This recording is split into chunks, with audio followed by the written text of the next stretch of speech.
तो hello dear NEET aspirants and welcome back to auto and digital education. तो आज के इस लेक्चर में बेसिकली हम बात करने वाले about the pollen grain. But before to start this lecture, हमने जो लास्ट लेक्चर में पढ़ा था उसको हम थोड़ा सा रिकॉल करेंगे। हमने लास्ट लेक्चर में बेसिकली पढ़ा था microsporogenesis and the anther wall layers. Anther wall layer basically 4 होती है, एपिडर्मिस है, एंडोथीसियम है, मिडल लेयर है और कौन सी होती है लास्ट वन, टेपेटम। तो आउटर मोस्ट कौन सी एपिडर्मिस है, इसके अंदर मोस्ट अंदर की तरफ कौन सी होगी, endothecium, and which responsible for the dehiscence of the anther. And middle layer जो डिजनरेट होती है at the time of the maturation of the anther. And last one जो है टेपेटम, जो इनर मोस्ट होगी, जो बेसिकली सराउंड करेगी किसको, माइक्रोस्पोरेंजिया को। इसके जो सेल्स होगी उसके फीचर्स क्या होगा, डेंस साइटोप्लाज्म होगा और क्या होगा यहाँ पर, उसमें न्यूक्लियाई जो होगा एक से ज्यादा होगा, मतलब पोलीप्लोइडी बोल सकते हैं, सिंसाइटम और दी कोइनोसिटिक हम बोल रहे हैं इसको। देन माइक्रोस्पोरोजेनेसिस के टाइम पर क्या होता है, जो माइक्रोस्पोर मदर सेल है म्योसिस डिवीजन होगा, क्या बनेंगे, 4 माइक्रोस्पोर्स बनेंगे जो एसोसिएटेड फॉर्म में होंगे। देखिए यहाँ पर एसोसिएटेड फॉर्म में, but at the time of the maturation of the anther these जो एसोसिएटेड माइक्रोस्पोर्स हैं ये डिसोसिएट हो जाएंगे दूसरे से and develop into the pollen grains. तो यहां पर हैप्लॉइड सेल जो माइक्रोस्पोर्स हैं उनसे क्या बना है, हैप्लॉइड पोलन ग्रेन बने, इसकी जो सेल्स हैं।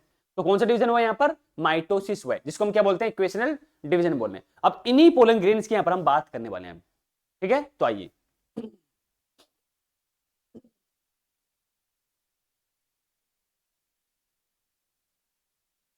पोलन ग्रेन्स की हम बात कर रहे हैं, बहुत इंपॉर्टेंट टॉपिक है ये भी, क्वेश्चन यहां से पूछे जाते हैं।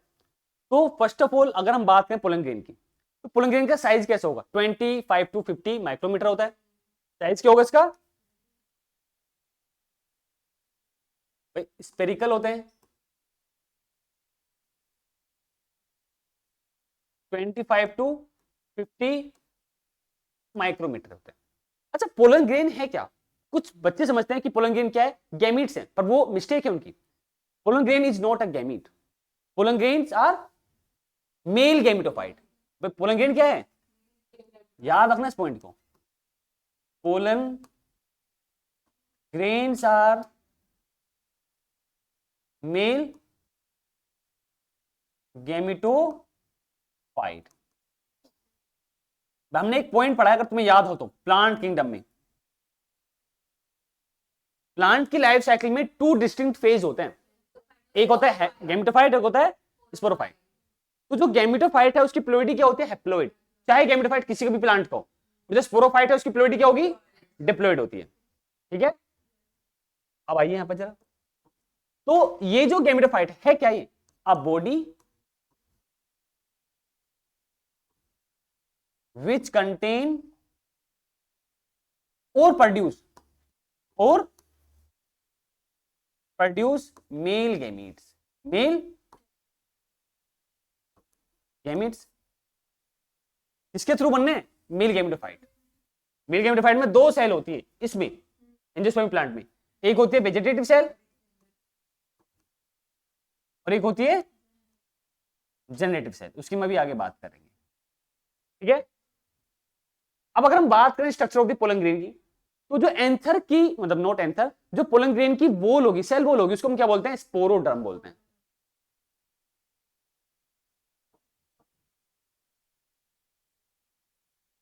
तो सेल वॉल ऑफ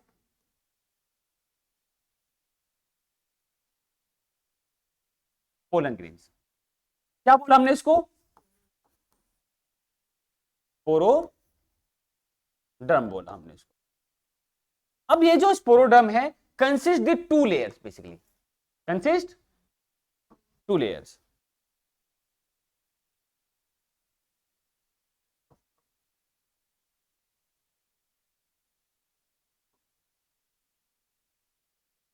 एक होती है exine and another one will be intine, exine and the intine. अब यहां पर जरा, यहां से क्वेश्चन पूछा जाता है, हम बात करें अबाउट द इंटाइन मतलब एक्साइन। सबसे पहले तो ये आउटर मोस्ट लेयर है किसकी, पोलन ग्रेन की।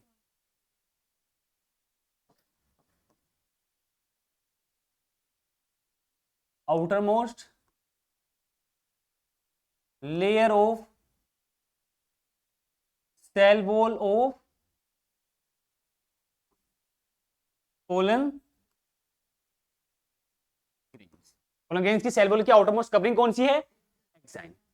अब दूसरा इंपॉर्टेंट पॉइंट जो हमारे लिए बहुत ज्यादा इंपॉर्टेंट है, जहां से क्वेश्चन पूछे भी जाते हैं, ठीक है, वो है इसके कंपोजिशन से। तो exine composed bye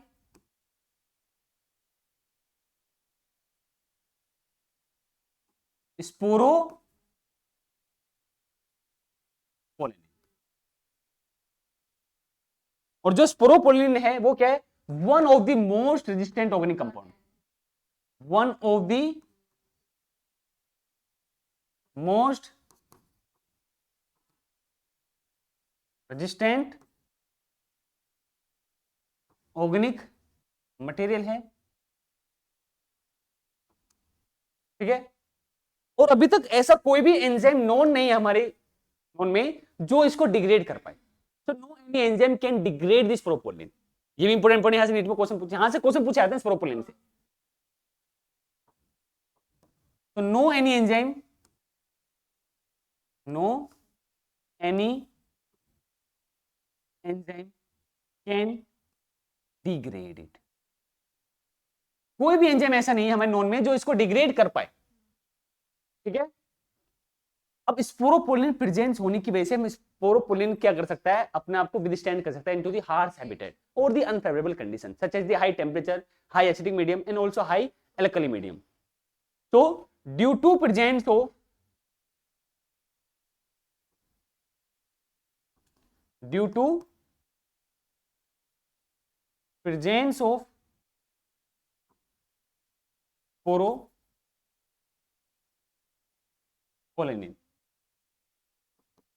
pollen grain can withstand into harsh habitats, ठीक है। कोई डाउट है इसमें किसी को? आगे देखो इसके स्ट्रक्चर के बेस पर करते हैं हम। तो यहां हमने बनाया इन टाइम,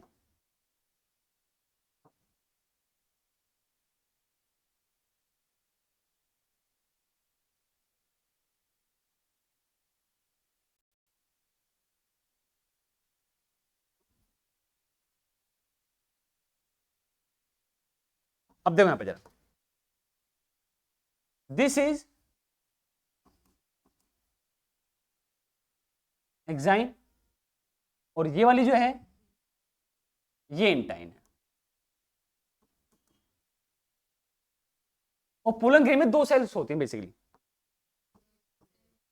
एक है वेजिटेटिव सेल और दूसरी होती है जो स्पिंडल शेप की होती है, जेनेटिव सेल। तो ये वेजिटेटिव सेल हो गई और ये जेनेटिव सेल हो गई। हमने क्या पढ़ा अभी कि जो एक्साइन है वो कंपोज हुआ है किससे? स्पोरोपोलिन से। कंपोज्ड बाय स्पोरोपोलिन से कंपोज्ड हुआ है। और यही क्या है? मोस्ट, बोलो, मोस्ट रेजिस्टेंट ऑर्गेनिक मटेरियल है ये। And due to the presence of this sporopollenin, due to presence of sporopollenin, pollen grain can withstand into harsh habitat, harsh habitat में क्या कर सकता है? ये withstand कर सकता है। Such as in harsh habitat में हम बात कर रहे हैं पर अनफेवरेबल कंडीशंस की, तो such as high temperature, strong acid and highly alkali medium में भी कर सकता है। Absence of water, absence of water के केस में भी कर सकता है। अब एक पॉइंट आता है, पोलन ग्रेन को हम प्रिजर्व भी कर सकते हैं एज फोसिल्स। फोसिल्स क्या है? Hard remaining part of the life form, hard remaining part of the life form under the sedimentary rock. पढ़ा है हमने फोसिल्स के बारे में।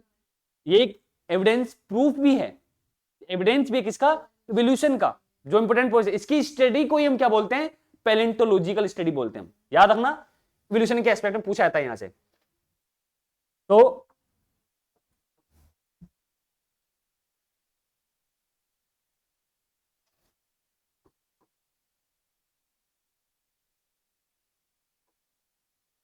Due to presence of स्पोरो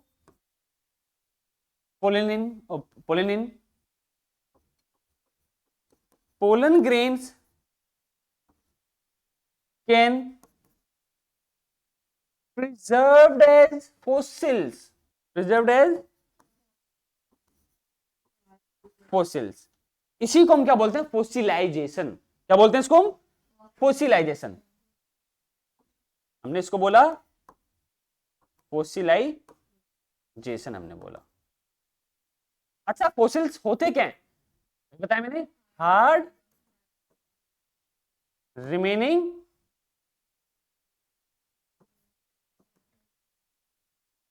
part of life forms under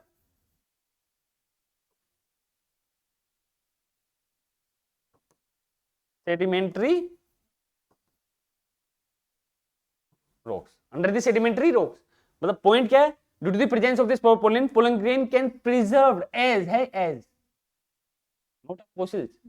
इसको fossils की तरह, hard remaining part of the life form की तरह हम इसको क्या कर सकते हैं? प्रिजर्व कर सकते हैं एज फोसिल्स। तो इसी को हमने क्या बोल दिया? फोसिलाइजेशन। तो दो पॉइंट हमें पता होने चाहिए। सबसे पहले तो स्पोरोपोलिन मतलब जो एग्जाइन हो किससे बना हुआ है? स्पोरोपोलिन से बना हुआ है, जो एक हार्ड, कैसा है? हार्ड एक ऑर्गेनिक कंपाउंड है, most one of the most organic resistant type का एक कंपाउंड है, मटेरियल है। इसी की वजह से पोलन ग्रेन क्या होगा? विदस्टैंड कर सकता है इनटू द हार्श हैबिटेट और द अनफेवरेबल कंडीशंस, और इसी की वजह से हम इसको प्रिजर्व कर सकते हैं एज फोसिल्स। इसको हमने क्या बोला? फोसिलाइजेशन। और फोसिल्स क्या होते हैं तुम्हें पता है मैंने अभी, hard remaining part of the life form under the sedimentary rocks. इसी को हमने क्या बोला? फोसिल्स बोला। तो फोसिलाइजेशन क्लियर हो गया होगा आपको? कोई डाउट है? गुड।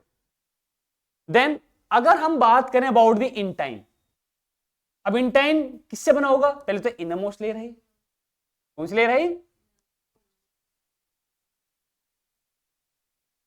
इनरमोस्ट लेयर है, and composed bye pectin and the cellulose.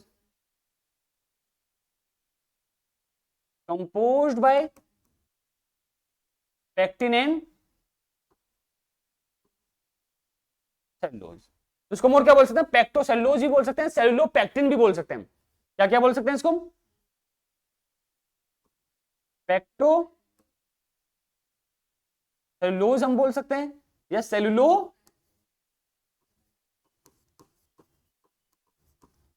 Pectin इसको हम बोल सकते हैं। इज इट क्लियर और नॉट? गुड। अब देखो पोलन ग्रेन पर जो एक्साइन है, एक पोर ऐसा होगा उस एक्साइन पर क्या नहीं होगा? स्पोरोपोलिन नहीं होगा।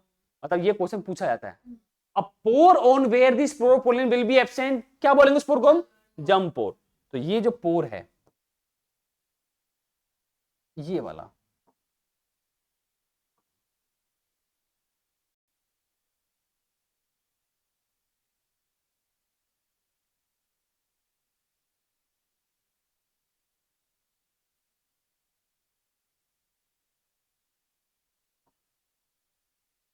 इस पोर को हमने बोल दिया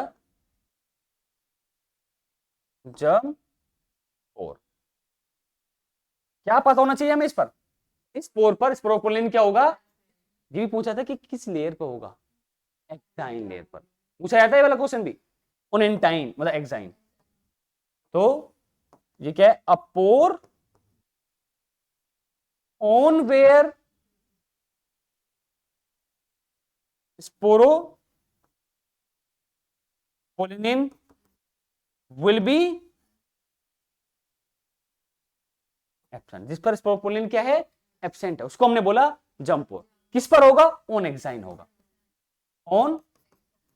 तो इस वाली स्लाइड पे जो पॉइंट्स हैं सारे, हर एक पॉइंट से मोस्टली क्वेश्चन पूछे जाते हैं। लाइक अगर मैं बात करूं यहाँ से नीट में क्वेश्चन पूछा जाता है, यहाँ से नीट में क्वेश्चन पूछा जाता है, किस लेयर पे होगा यहाँ से क्वेश्चन पूछा जाता है नीट में, फोसिल्स की तरफ इसको प्रिजर्व कर पा रहे हैं, यहाँ से क्वेश्चन पूछा जाता है नीट में, इंटेंट किससे कंपोज है, यहाँ से क्वेश्चन पूछा जाता है नीट में, वो भी स्टोरेज पाएगा, उसके हम बाद बात करेंगे अभी, ठीक है, समझ में आ रहा नहीं आ रहा।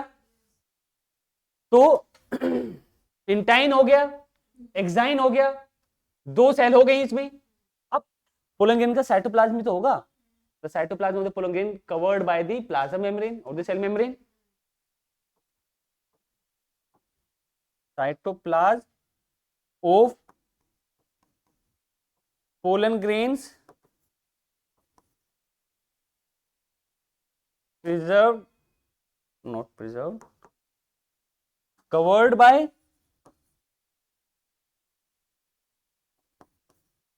प्लाज्मा मेम्ब्रेन, इसको हम क्या बोल सकते हैं, और सेल मेम्ब्रेन हम इसको बोल सकते हैं, क्लियर एकदम। अब आइए नेक्स्ट टॉपिक है पोलन एलर्जी। देखो बहुत सारे प्लांट्स ऐसे हैं जो विंड के थ्रू पोलिनेट होते हैं। पोलिनेशन क्या होता है, transfer of the pollen grain from anther to the stigma, इसको हमने क्या बोला, पोलिनेशन बोला। तो पोलिनेटिंग एजेंट जो है वो दो टाइप के होते हैं, बायोटिक और एबायोटिक। जो एबायोटिक है मतलब वो किसमें, उसमें कोई भी लिविंग ऑर्गेनिज्म इन्वॉल्व नहीं होगा, उसमें बेसिकली क्या होगा, लाइक विंड के थ्रू होगा पोलिनेट हो, या हो सकता है किसके थ्रू, वाटर के थ्रू। तो विंड के थ्रू जो पोलन ग्रेन्स क्या होंगे यहाँ पर, ट्रांसफर होंगे from anther to the stigma, उनको हम प्लांट्स को हम क्या बोलेंगे, anemophilous plant.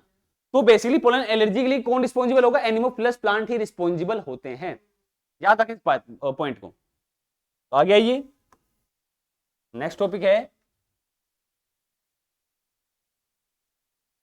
Pollen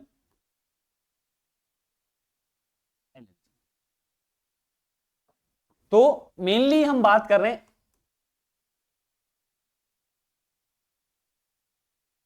anemophilous plant.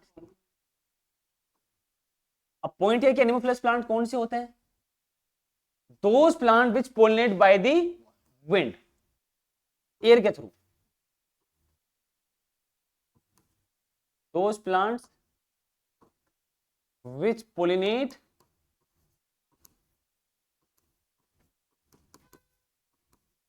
with the help of wind और air हम बोल सकते हैं। causes the several bronchial afflictions and causes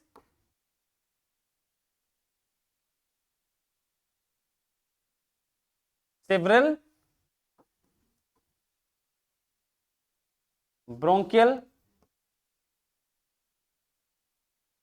afflictions, मतलब afflictions like a problem, पीड़ाएं जो होती हैं उनको हम क्या बोलते हैं, ब्रोंकियल एफ्लिक्शंस। अब ब्रोंकियल मतलब लंग से रिलेटेड है, यहाँ पर कुछ एग्जांपल भी ले सकते हैं यहाँ पर हम, जैसे अस्थमा, सच एज अस्थमा एक एलर्जी है, याद रखना, याद रखना, पता होना चाहिए तुम्हें। हाँ, अस्थमा एंड ब्रोंकाइटिस, ब्रोंकाइटिस। अच्छा एक पॉइंट समझना जरा, इंपॉर्टेंट है, जिस भी वर्ड के पीछे आईटिस आ जाए, ITIS जो यहां पर है, उसका मतलब क्या होता है, ये आईटिस की मैं बात कर रहा हूं, ये ITIS, इसका मतलब होता है इंफ्लामेशन। क्या मतलब होता है इसका, ये याद रखें, काम आएगा आगे। जैसे कि हेपेटाइटिस, हेपेटिक मतलब लिवर, आइटिस मतलब इंफ्लामेशन, मतलब इंफ्लामेशन इन दी लिवर। नेफ्राइटिस, अर्थराइटिस, इंफ्लामेशन हो जाती है, इंफ्लामेशन इन दी जॉइंट्स, अर्थराइटिस हो गया। Nephritis, inflammation in the nephrons of the kidney, ये हो गया। तो आइटिस जिसमें पढ़ा जाएगा उसका मतलब क्या है, इंफ्लामेशन, ठीक है। तो asthma and bronchitis. And basically pollen allergy कौन से प्लांट कोज कर रहे हैं, एनिमोफिलस प्लांट कोज कर रहे हैं, जो प्लांट एयर के थ्रू क्या होंगे, पोलिनेट करेंगे। अब इनके हम कुछ एग्जांपल्स के एस्पेक्ट पे बात करें, ये बहुत इंपॉर्टेंट है। पार्थेनियम, और क्या बोलते हैं इसको हम? कैरेट। बहुत इंपॉर्टेंट है कैरेट ग्रास जो है। अब एक पॉइंट समझना, इस प्लांट का जो ओरिजिन है वो इंडिया नहीं है, अमेरिका है इसका ओरिजिन। ये बात बहुत कम लोगों को पता है। ओरिजिन कौन है इसका? इस प्लांट का ओरिजिन है अमेरिका। अब एक चीज सुनो जरा, eight the time of the war of the India Pakistan, I think, या इंडिया चाइना था, वर्ल्ड वॉर नहीं, इंडिया पाकिस्तान या इंडिया चाइना वॉर था उस टाइम पर। तो उस टाइम पर क्या हुआ, इंडिया में क्या हुई, भुखमरी टाइप हो गई। तो अमेरिका ने क्या करा, वीट इंपोर्ट किया इनटू द इंडिया। अमेरिका ने वीट इंपोर्ट किया इंडिया में, इंपोर्ट वीट इन इंडिया। और जो ये वीट था ये कॉन्टेमिनेटेड था किससे, इसी पार्थेनियम कैरेट ग्रास से। वीट क्या था,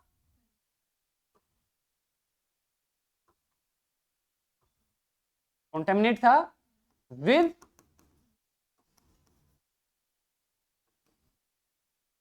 parthenium, contaminate with the parthenium. तो देखने में देखा जाए तो हमें लग रहा है कि अमेरिका ने हमारी हेल्प की थी, पर एक्चुअल में ऐसा नहीं है। अमेरिका क्या करता है, क्योंकि किसी को अगर नुकसान पहुंचाना है तो हम बहुत तरीके से नुकसान पहुंचा सकते हैं।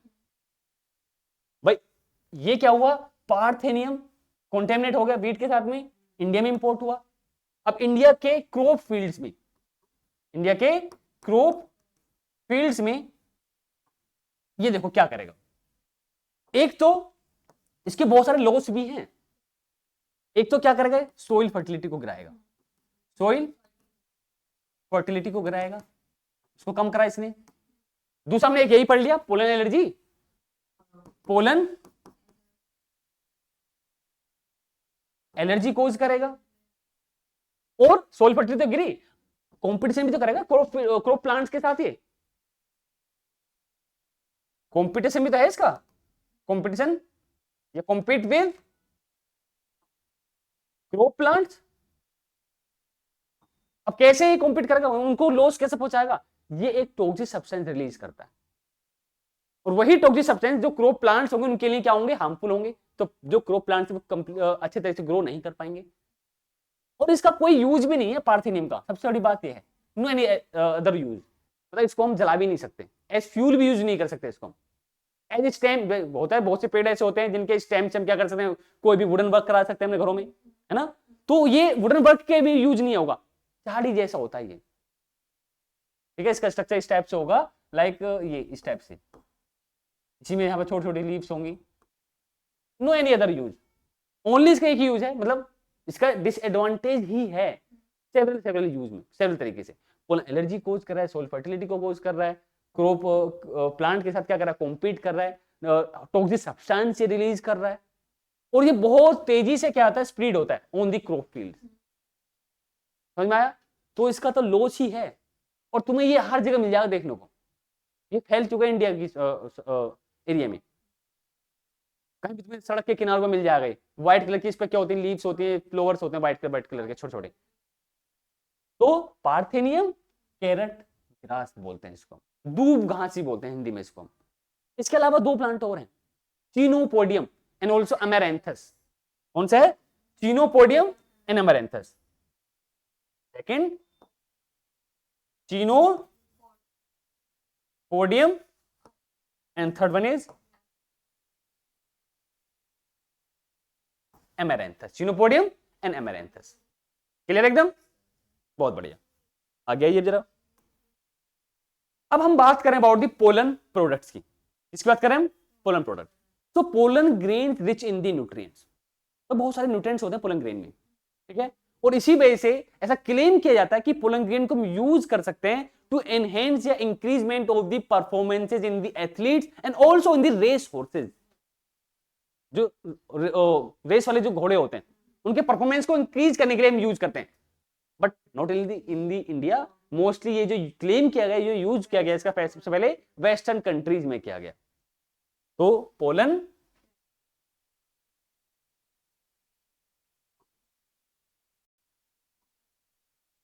प्रोडक्ट्स की हम बात कर रहे हैं। So pollen grain rich in the nutrients, pollen grains rich in nutrients, rich in the nutrient, claimed as uses,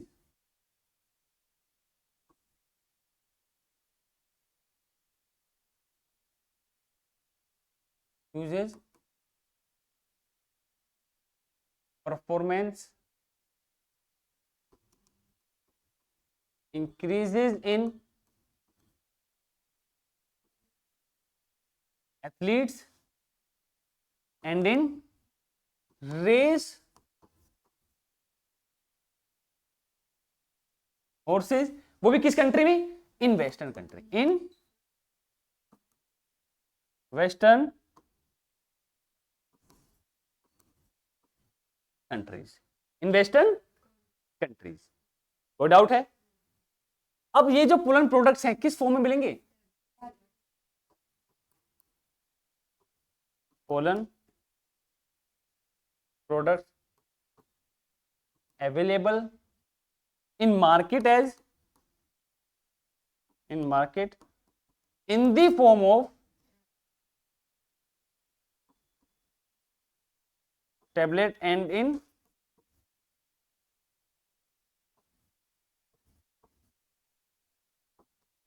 syrup, tablet and in the syrup की फॉर्म में ही क्या होते हैं, मार्केट में अवेलेबल भी है। नेक्स्ट टॉपिक जो है वो है पोलन वायबिलिटी। अब पोलन वायबिलिटी क्या है? the ability of the pollen grain to retain the germination after the landing on the stigma, मतलब पोलन ग्रेन रिलीज हुए एंथर से, अब एंथर से ये स्टिग्मा पर क्या हुए, लैंड करे, तो उस टाइम पीरियड जो है वो time period, pollen viability is a time period by which the retain the ability of the germination of the pollen grain after the landing on the stigma, उसको हम बोलते हैं पोलन वायबिलिटी। यहां से question पूछा जाता है, अच्छी बात ये भी है, हाफ ओवर किसकी है और सेवरल मंथ्स तक भी है यहां पर, है ना?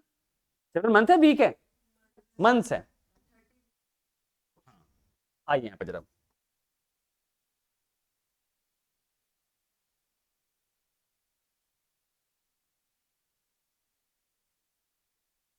तो नेक्स्ट टॉपिक है पोलन वायबिलिटी। ठीक है, तो पोलन वायबिलिटी क्या है? एक टाइम पीरियड है, क्या ये एक टाइम पीरियड है।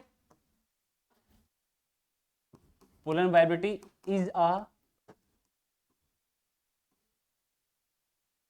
Time period by which pollen grain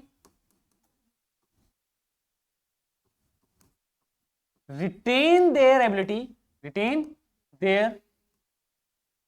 ability to germinate after landing on stigma,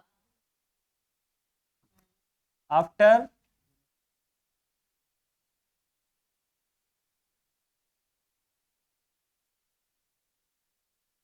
landing on stigma, इसको हमने बोला पोलन वायबिलिटी। क्वेश्चन पूछा जाता है यहां से 30 मिनट्स या हाफ आवर, किस में होगा? राइस व्हीट सीरियल्स में। ये एग्जाम यहीं से क्वेश्चन पूछा गया था, rice wheat and other serial. भाई ये सीरियल्स की कैटेगरी में आते हैं, अदर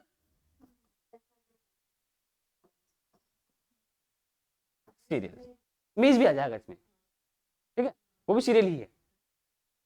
यहीं से क्वेश्चन पूछा गया था नीट में, 30 minutes half over and several months.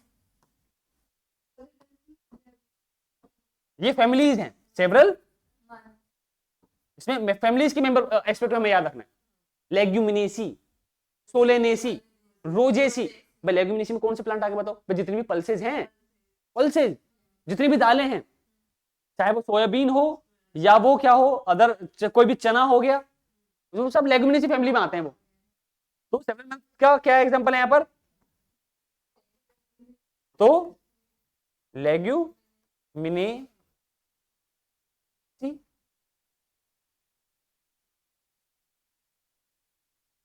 Solanaceae and Rosaceae, ये तीनों फैमिलीज हैं, याद रखना, ये प्लांट के नाम नहीं है, ये तीनों क्या है, प्लांट फैमिलीज हैं, प्लांट फैमिलीज। तो पोलन एलर्जी हो गया, पोलन प्रोडक्ट्स हमने पढ़ा, पोलन वाइबिलिटी हमने पढ़ा। अब हम बात करेंगे storage of the pollen grain, pollen banks. आइए यहां पे जरा,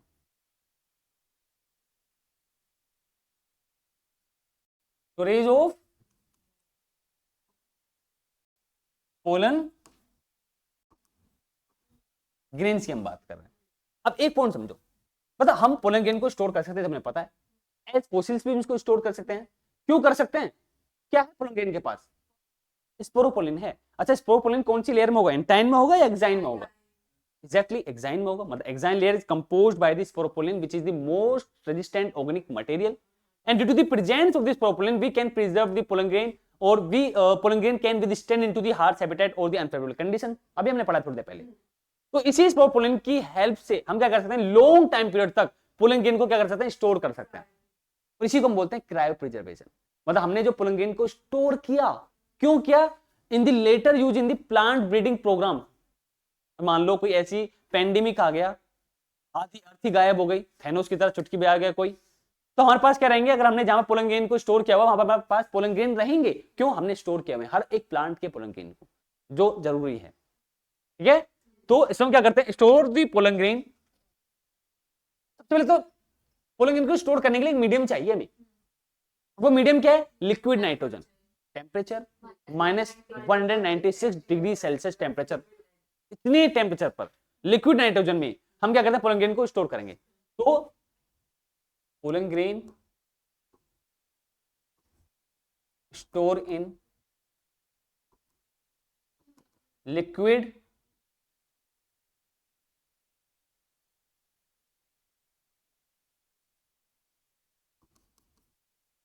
ये याद रखना, नाइट्रोजन -196 डिग्री सेल्सियस टेम्परेचर है। ये पीवाईक्यू है,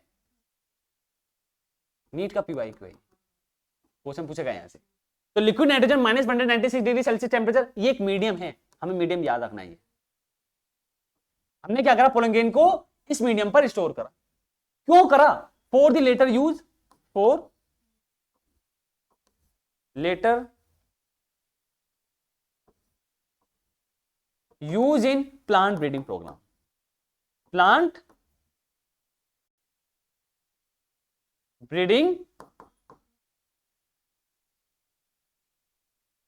प्रोग्राम। ठीक है, प्लांट ब्रीडिंग प्रोग्राम में हमने क्या करा, इसको पोलन ग्रेन को स्टोर किया इस मीडियम में, liquid nitrogen -196 degree Celsius temperature में। और इसी को हमने क्या बोला, क्रायो प्रिजर्वेशन। क्वेश्चन पूछा जाता है यहां से, अगेन क्रायो प्रिजर्वेशन कर पा रहे, क्यों कर पा रहे हैं, due to the presence of the sporopollenin. Assertion reason में अगर क्वेश्चन आता है तो तुम्हें यही करना है। अगर उसमें लिखा हुआ स्पोरोपोलिन है रीजन में, तो हाँ ये करेक्ट है, मतलब ऑप्शन बी जो रीजन है, correct explanation of the assertion. ठीक है, चाहे वो फोसिल से रिलेटेड है, चाहे वो फोसिल से हो गया, चाहे वो अनफेवरेबल कंडीशन में विदस्टैंड करने से है, या वो फोसिलाइज मतलब क्रायो प्रिजर्वेशन से है। क्यों कर पा रहे हैं ये सब पॉइंट, क्योंकि उसके पास है स्पोरोपोलिन, रीजन यही होगा उसका। ठीक है, तो इसी को हमने क्या बोला, क्रायो प्रिजर्वेशन।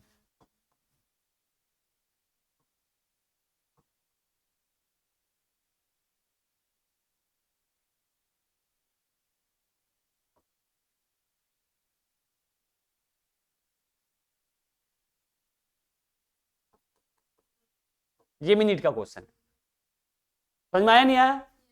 अब हम बात करें internal structure of the pollen grain की। ये तो हमने तो पढ़ लिया कि एक्साइन है और इंटाइन है। और एक्साइन पे क्या होगा, एक पोर ऐसा होगा जहां पर स्पोरोपोलिन क्या होगा, एब्सेंट होगा।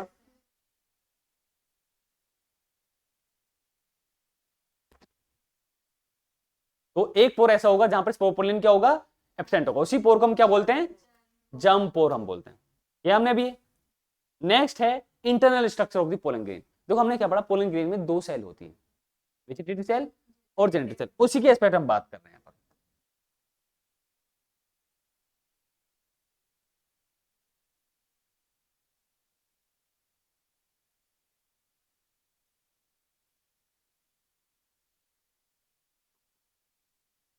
Internal structure of pollen grain.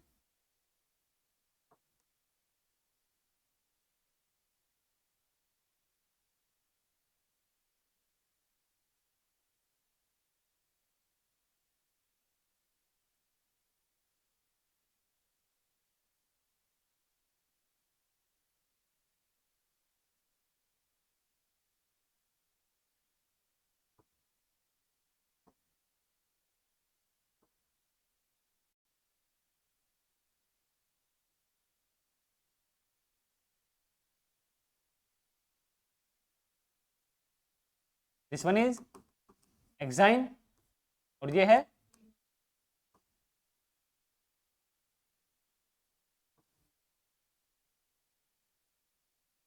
तो ये होगी लार्ज सेल, क्या बोला हमने इसको, वेजिटेटिव सेल। और एक होगी इसमें जनरेटिव सेल जो स्पिंडल शेप की है। अब सुनो जरा, ये वाली सेल वेजिटेटिव सेल है and this one is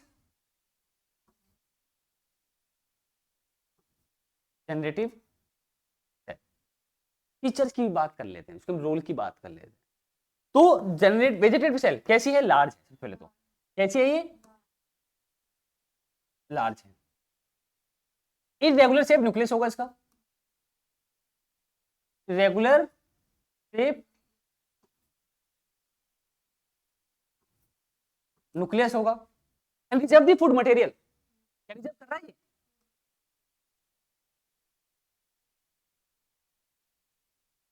food food material को रिजर्व कर रहा है and provide the nourishment to the developing gametes या जेनेटिव सेल, बोल सकते हैं ऐसा। तो प्रोवाइड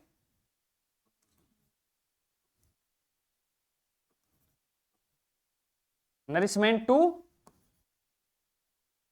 जनरेटिव या गैमीट्स। मेनली हम क्या लेंगे यहां पर, जेनेटिव सेल लेंगे। मेनली क्या लेंगे हम, जेनेटिव सेल्स हमने लिया। क्लियर पॉइंट, बहुत बढ़िया। Now I am talking about the generative cell. अब जेनेटिव सेल कैसी है, सबसे पहले जेनेटिव सेल स्मॉल है। कैसी है, स्मॉल है। स्पिंडल शेप है, कैसी है शेप इसकी, स्पिंडल शेप है। इस टाइप की शेप है, स्पिंडल शेप है यहां पर। Floats in the cytoplasm of the, ये क्वेश्चन है नीट का, floats in the cytoplasm, cytoplasm of vegetative cell.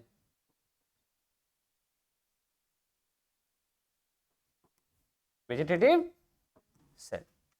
अच्छा, इसका साइटोप्लाज्म कैसा है, डेंस है इसका भी। साइटोप्लाज्म कैसा है इसका, डेंस। साइटो प्रोमिनेंट न्यूक्लियाई भी होता है इसका, वेल डेवलप्ड न्यूक्लियाई। प्रोमिनेंट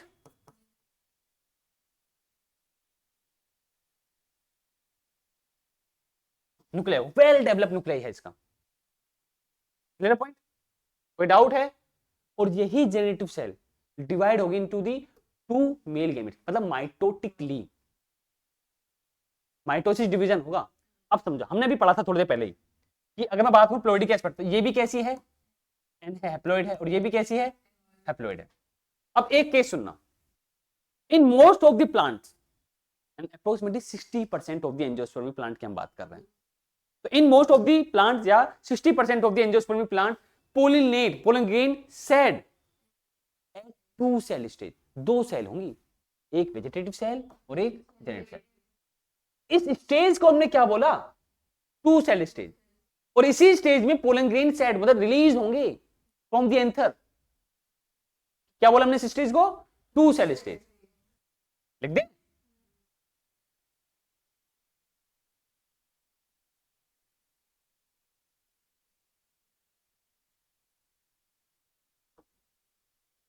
तो ये क्या है, टू सेल स्टेज है। क्या बोले इसको हम, two cell stage. And 60% of the angiospermic plant में पोलन ग्रेन जो सेट होगा 2 सेल स्टेज में ही होगा। 60% of angiospermic in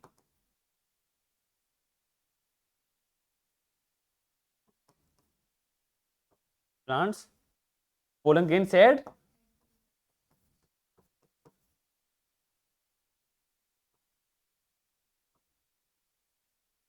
at 2 cell stage. Clear है एकदम। अब इस केस में सुनना एक पॉइंट, सुनना जरा, इसको सुनो। इसको हम पढ़ेंगे पोलन, उसमें क्या बोलते हैं, pollen tube, pollen pistol interaction में पढ़ते हैं, जब पोलन ट्यूब क्या होती है, डेवलप होती है। ठीक है, उस केस में बेसिकली क्या होता है, मतलब ये 2 सेल स्टेज में ही, जब ये लैंड कर जाएगा ऑन दी स्टिग्मा, ये वाला पोलन ग्रेन 2 सेल स्टेज में, क्योंकि सेड हुआ है 2 सेल स्टेज में, जब ये लैंड कर गया स्टिग्मा पर, तो स्टिग्मा ने क्या करा, इसको एक्सेप्ट किया। अगर ये कंपैटिबल टाइप का है तो, मतलब इसी के टाइप का है तो फॉर एग्जांपल तुम अपने घर पे चले गए, जब तुम्हारे घर पर कोई और चला जाए तो क्या घर वाले तुम्हें उसे अंदर आने देंगे, घर में नहीं आने देंगे, वो नॉन कंपैटिबल टाइप का है। और अगर तुम अपने घर पे जाओगे, अपने अपने घर पर, तो तुम्हारा अच्छे से स्वागत भी करेंगे। अगर तुमने कोई कांड नहीं किया है ना, और कांड करके गए तो हो सकता है तुम्हें खुराक भी दे दे वो। तो अगर कंपैटिबल टाइप का तो तुम्हें घर में एंट्री मिलेगी, तो नॉन कंपैटिबल टाइप का तुम्हें एंट्री नहीं मिलेगी। सिंपल सा पॉइंट यही है। अगर सेम प्लांट का पोलन ग्रेन है और वो सेम टाइप के स्टिग्मा पर लैंड किया है तो कंपैटिबल टाइप का होगा। अगर कंपैटिबल टाइप का होगा तो स्टिग्मा इसको क्या करेगा, एक्सेप्ट करेगा उसको। And after the acceptance by the stigma, then pollen tube क्या होगी, अराइज होगी। और एक पॉइंट सुनना जरा गौर से, जब ये पोलन ट्यूब अराइज होगी तो 2 सेल स्टेज वाले जो पोलन ग्रेन होंगे, यहां मैं बना रहा हूं पोलन ट्यूब, थोड़ी सी मैं इसको टेढ़ा बना दिया मैंने इसकी वजह से। ठीक है, तो जब जेनेटिव सेल इसमें आएगी, क्या यहां पर जेनेटिव सेल इसमें आ गई। अब इस जेनेटिव सेल में क्या हुआ, ये इंपॉर्टेंट है, नीट का क्वेश्चन है ये। जेनेटिव सेल माइटोटिकली डिवाइड हुई इनटू दी 2 मेल गैमेट्स,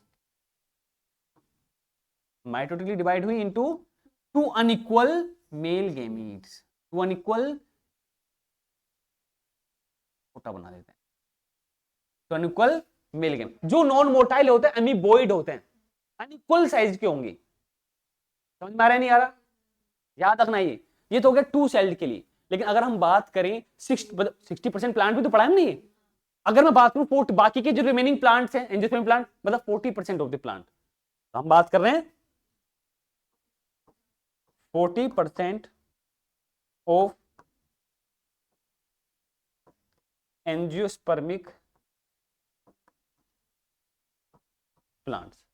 इनमें जो पोलन ग्रेन सेट होंगे वो 3 सेल स्टेज में होंगे। मतलब जो पोलन ग्रेन का जो जेनेटिव सेल है वो डिवाइड कर गई mitotically into the male gametes in the pollen grain, not in the pollen tube. तो याद रखना, पोलन ट्यूब में कब जेनेटिव सेल डिवाइड होगी मेल गैमेट में, 2 सेल स्टेज में। बट 3 सेल स्टेज है तो उसमें 3 सेल ही आ गई, किसमें, पोलन ग्रेन के अंदर। तो pollen grain shed into 3 cell stage. तो इस वाले केस में क्या हुआ, पोलन ग्रेन के अंदर 3 सेल्स होंगी। अब भाई ये एक्साइन मतलब इंटाइन, ये हमने बना दिया एक्साइन, इसके अंदर एक हमने बना दी वेजिटेटिव सेल, और जेनेटिव सेल डिवाइड हो गए इनटू दी 2, एक गैमेट ये है और एक गैमेट ये है। समझ में आया नहीं आया। और याद रखें कि जो मेल गैमीट्स हैं, जो मेल गैमीट्स होंगे वो कैसे होंगे, अनइक्वल साइज के होंगे, नॉन मोटाइल होंगे एंड अमीबॉइड होंगे। कैसे होंगे, अमीबॉइड। तो ये क्या है, मेल गैमीट्स। समझ में आ रहा है नहीं आ रहा, मेल गैमीट कैसे है, मेल गैमीट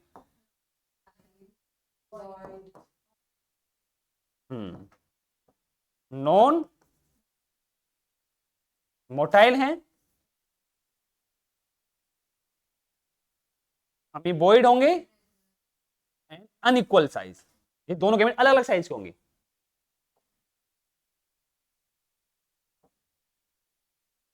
अनइक्वल साइज के होंगे। तो ये है internal structure of the pollen grain. समझ में आया नहीं आया? कोई डाउट है? बहुत बढ़िया, एक मिनट रुको। अब ध्यान देखिए जरा, एक बार स्टार्टिंग से देख लेते हैं इसको, ठीक है। आज हमने क्या क्या डिस्कस किया, देखिए यहां पर जरा। तो फर्स्टली हमने बात करी यहां पर क्या, एंथर बोल लेयर की। एंथर बोल लेयर जो है बेसिकली बच्चों कितने टाइप के, 4 टाइप की। एपिडर्मिस है, एंडोथीसियम है, मिडल लेयर है, और कौन सी है, टेपिटम हो गई। ये 4 लेयर है। इनके रोल क्या पता होना चाहिए। एंडोथीसियम का रोल क्या होता है, helps in the digestion of the anther. But अगर हम बात करें टेपिटम की, तो प्रोवाइड कर रहा है वो क्या, नरिशमेंट को प्रोवाइड कर रहा है वो, किसको, माइक्रोस्पोर्स को, पोलन ग्रेन्स को। एंड वो सराउंड कर रहा है किसको, टेपिटम को, मतलब माइक्रोस्पोरेंजिया को। इसके फीचर क्या है ये भी हमें पता होना चाहिए। इसके फीचर्स हैं, डेंस साइटोप्लाज्म है, मोर देन 1 न्यूक्लियाई प्रेजेंट होगा इसमें। नेक्स्ट आइए। देन हमने डिस्कस किया स्ट्रक्चर ऑफ द माइक्रोस्पोरेंजिया। 4 होते हैं कैंसर, तो हमने क्या बोला उसको, टेट्रा स्पोरेंजिएट हमने इसको बोला। और इसी माइक्रोस्पोरेंजिया में क्या है, होमोजेनस मास है किसका, मेरिस्टेमेटिक सेल, जो डिवाइडिंग टाइप के हैं, डिवाइड करेंगे, यही तो बनाएंगे माइक्रोस्पोर्स। तो इसमें क्या हुआ, जो ये मेरिस्टेमेटिक सेल्स इनको हम क्या बोल रहे हैं, प्राइमरी मेरिस्टेमेटिक मतलब sporogenous tissues, primary sporogenous tissues, और यही फॉर्म कर रहे हैं यहां पर क्या, माइक्रोस्पोर मदर सेल जो डिप्लॉयड है। अब इसी माइक्रोस्पोर मदर सेल में क्या हुआ, मियोसिस हुआ और डेवलप हुए क्या, 4 माइक्रोस्पोर। क्योंकि मियोसिस का रिजल्ट क्या होता है, एक पेरेंटल सेल से जो सेल्स बनेंगी, डॉटर सेल, वो कितनी बनेंगी, 4 जो एसोसिएट नेचर में फॉर्म में है। And after the maturation, during the maturation of the anther, यही एसोसिएटेड सेल जो माइक्रोस्पोर जो है ये डिसोसिएट हो गए दूसरे से, और क्या हुआ, डिसोसिएट होने के बाद डेवलप हुए into the pollen grains. Clear है, गुड। देन पोलन ग्रेन्स की हमने बात करी, बस स्फेरिकल स्ट्रक्चर होगा इसका। साइज क्या है, 25 टू 50 माइक्रोमीटर है। पोलन ग्रेन्स मेल गैमेटोफाइट इसको हम बोलते हैं। गैमेटोफाइट क्या होता है, a body which contain the gametes. Then cell wall of the pollen grain को हम क्या बोलेंगे, स्पोरोडम बोलेंगे हम इसको। और स्पोरोडम में 2 लेयर होते हैं बेसिकली जो कंसिस्ट करते हैं इसको, एक्साइन है और एक क्या है, इंटाइन। और जो एक्साइन है वो कंपोज हुआ है किससे, स्पोरोपोलिन से। अब 3 पॉइंट स्पोरोपोलिन से निकल के आते हैं, ये 4 पॉइंट यहां से क्वेश्चन पूछा जाता है, याद रखना, यहां से क्वेश्चन पूछा जाता है, पता होना चाहिए तुम्हें स्पोरोपोलिन के बारे में। इसको रिलेट करते हुए क्वेश्चन बनते हैं। लाइक ये विथस्टैंड कर सकता है हार्श हैबिटेट को, क्यों, स्पोरोपोलिन की वजह से। इसको हम प्रिजर्व कर सकते हैं एज फॉसिल, फॉसिलाइजेशन, क्यों, स्पोरोपोलिन की वजह से। ठीक है, प्रिजर्वेशन कर रहे हैं इसका हम, क्यों, स्पोरोपोलिन की वजह से। क्या मीडियम यूज किया हमने, liquid nitrogen -196 degree Celsius temperature. और जहां पर ये एब्सेंट होगा उस पोर को हम क्या बोलेंगे, ये भी क्वेश्चन है नीट का।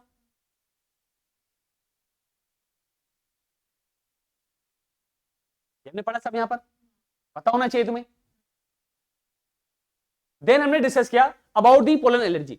मेनली एनिमोफिलस प्लांट की हम बात करें, कौन से होते हैं एनिमोफिलस प्लांट, मतलब जो पोलिनेट करेंगे with the help of the wind, air के थ्रू। एयर के थ्रू पोलिनेट हो रहे हैं, तो इसी एयर में प्रेजेंट होगी क्या, पोलन ग्रेन्स। साइज तो माइन्यूट है, 25 टू 50 माइक्रोमीटर। तो हम जब इनहेल करेंगे एयर को, तो इसी एयर के साथ में क्या होगा, हमारी बॉडी के भी रेस्पिरेटरी ट्रैक्ट में आ गई है। और ये इसी प्लांट के जो एग्जांपल है किसके, पार्थेनियम, चिनोपोडियम, अमेरेंथस। पार्थेनियम हमने पढ़ा, यहां से क्वेश्चन पूछा गया नीट में, ये वाला पॉइंट। ये इंडिया ओरिजिन नहीं है इस प्लांट का, अमेरिका है, याद रखना। तो ये लिखा हुआ है तुम्हारे एनसीईआरटी में, अमेरिका, इंडिया में ये इंपोर्ट हुआ है contaminate wheat.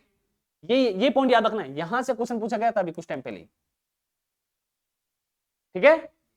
Then asthma, bronchial affliction that means the problems, bronchitis हो गया इसका एग्जांपल। नेक्स्ट है, नेक्स्ट स्लाइड देखो। देन हमने पढ़ा पोलन प्रोडक्ट, पोलन ग्रेन जो है rich in the nutrients, rich in the nutrients. तो ऐसा क्लेम किया था वेस्टर्न कंट्रीज में कि हम इसको यूज कर सकते हैं to increase the performances in the athletes and also in the resources.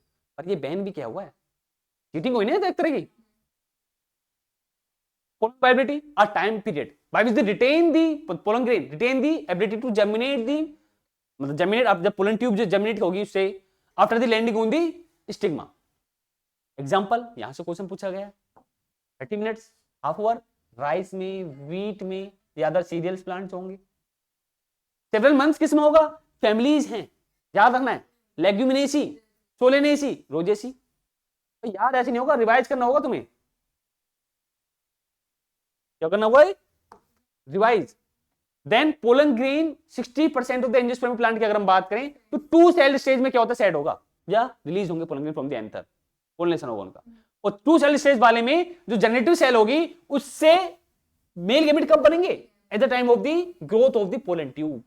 जब ग्रो होगी पोलन ट्यूब, उसी में जब क्या आ जाएगा? जनरेटिव सेल आ जाएगी, और उसी पोलन ट्यूब के अंदर माइटोटिक, कौन सा डिवीजन हो रहा है यहाँ पर? ये भी याद रखना है, माइटोटिक हो रहा है, माइटोसिस डिवीजन हो रहा है, क्योंकि प्लोइडी तो हमें सेम रखनी है ना, बट जेनेटिक सेल की प्लोइडी क्या है? एन है, और हमें गैमेट भी कैसे चाहिए? हमें पता है कि गैमेट का नेचर एक ही होता है, हैप्लॉइड। हैप्लॉइड कोई गैमेट है ही नहीं मार्केट में, बोल सकते हैं यार, बार बोल दो, एक ही बात है। बट 3 सेल स्टेज वाले में, मतलब कि बाकी remaining 40% of the angiosperm plant में जो पोलन ग्रेन सेट होगा वो 3 सेल स्टेज में होगा। तो पोलन ग्रेन की जो जनरेटिव सेल है वो कब डिवाइड हुई थी? वो पोलन ग्रेन के अंदर डिवाइड हो गई। यही है 1 सेल और 2 सेल, ये 3 सेल स्टेज हो गई। कौन समझ में आया? इसका आगे कुछ भी है? इसके आगे नहीं है। तो आज के सिलेक्शन में बेसिकली हमने डिस्कस किया अबाउट द पोलन ग्रेन के बारे में, मतलब हमने बेसिकली डिस्कस कर लिया male reproductive system in the plant.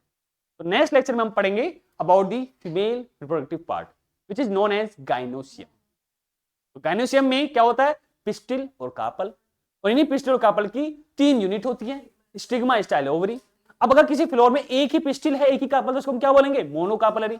अगर यहां पर एक से ज्यादा है तो मल्टीकार्पलरी, और मल्टीकार्पलरी में फिर 2 टाइप आते हैं, एपोकार्पस और सिनकार्पस। अच्छी बात है कि यहां से क्वेश्चन पूछा जाता है, फ्यूज, सिनकार्पस, फ्री, तो एपोकार्पस। उनके एग्जांपल्स भी हमारे लिए इंपॉर्टेंट हैं, जैसे एएम, मैंने कोड बनाया हुआ है इसके, एएम तो ना, एएमपीएम, एपोकार्पस, माइचेलिया। डायग्राम के थ्रू में पता होना चाहिए यहां पर। देन एक और है यहां पर, कौन सा था? सिनकार्पस, फ्यूज है उसमें carpels, all carpels are fuse together, उसको हम क्या बोलेंगे? सिनकार्पस। और उसका एग्जांपल है पेपेवर, एसपी। ठीक है, तो आज के सिलेक्शन में बने रहने के लिए थैंक यू। और कोई भी अगर आपको डाउट है तो कमेंट कर देना, आई विल रिप्लाई।